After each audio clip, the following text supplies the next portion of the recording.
मसीह का प्यारा वचन, ये है वचन, प्यारा वचन, यीशु मसीह का प्यारा। परमेश्वर के धन्य नाम की महिमा हो। प्रभात मनन के सत्र 1592 में आप सभी का बहुत ही विनम्रता के साथ स्वागत करता हूँ।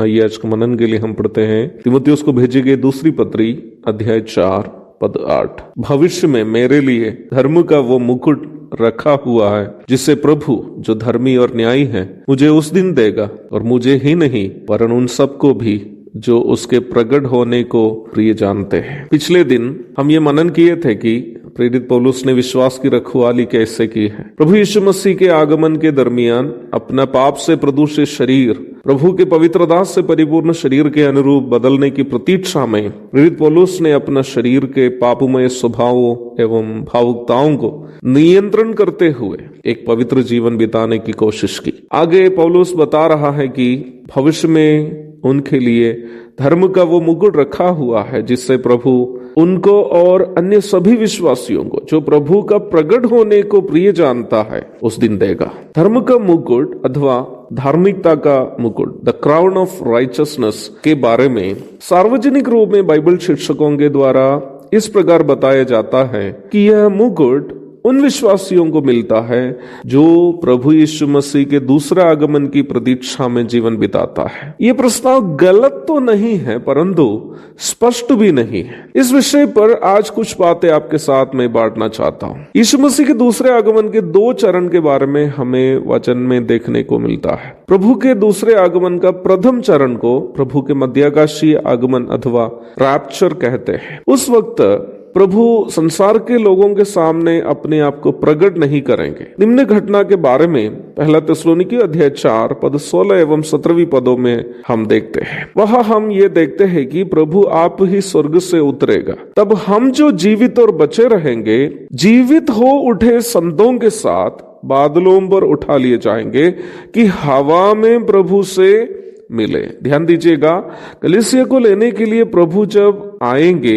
वह स्वर्ग से उतरेंगे और हम पृथ्वी से बादलों पर उठा लिए जाकर प्रभु को हवा में मिलेंगे। अर्थात कलीसिया को लेने के लिए प्रभु जब आएंगे वह धरती पर उतर नहीं आएंगे। उतना ही नहीं, प्रभु के मध्याकाशीय आगमन के समय संसार के लोग उनको देखेंगे भी नहीं, परंतु प्रभु के दूसरा आगमन के दूसरा चरण में प्रभु स्वर्ग से उतरकर इस्राएल के जैतून पहाड़ के ऊपर अपना पवित्र पांवों को रखकर खड़े हो जाएंगे और जैतून के पहाड़ 2 भागों में बट जाएगा।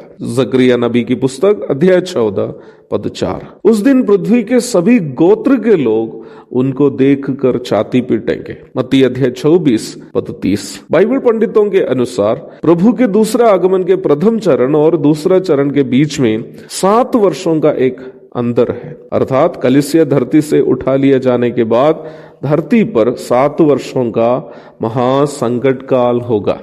इस 7 वर्ष के महासंकट काल के बाद प्रभु के दूसरा आगमन के दूसरा चरण होगा। इस 7 वर्ष के महासंकट काल के बारे में आप प्रकाशित वाक्य के 6 से लेकर 19 तक के अध्यायों में देख सकते हैं। इस महासंकट काल के अंत में धरती पर प्रभु यीशु मसीह के प्रकट हो जाने की घटना को प्रभु के महिमामय प्रकटीकरण अथवा glorious appearance of the Lord कहते हैं। प्रभु के महिमामय प्रकटीकरण के बाद कलीसिया वर्तमान धरती पर प्रभु के साथ 1000 वर्ष शासन करने वाली है। प्रकाशित वाक्य 20 की 6 पढ़ लीजिएगा। प्रारंभ में पढ़ी गई पद में पौलुस इस्तेमाल किया गया शब्द पर आप ध्यान दीजिएगा। जो उसके प्रकट होने को प्रिय जानता है उन्हीं को धर्म का मुकुट मिलेगा, है ना? ऐसा ही लिखा है, जो उसके प्रकट होने को प्रिय जानता है। अर्थात पौलुस यहाँ खास करके यीशु मसीह के महिमामय प्रकटीकरण की ओर इशारा कर रहा है। ऐसा क्यों?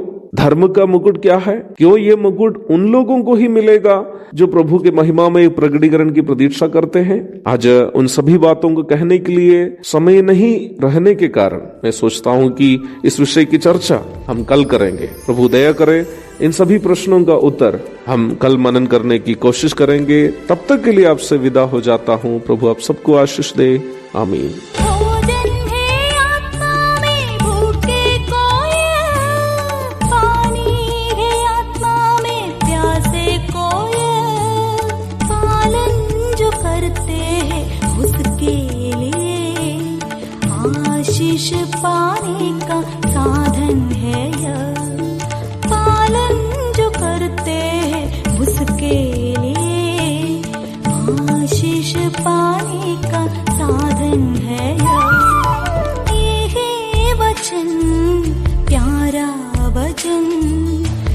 ईशो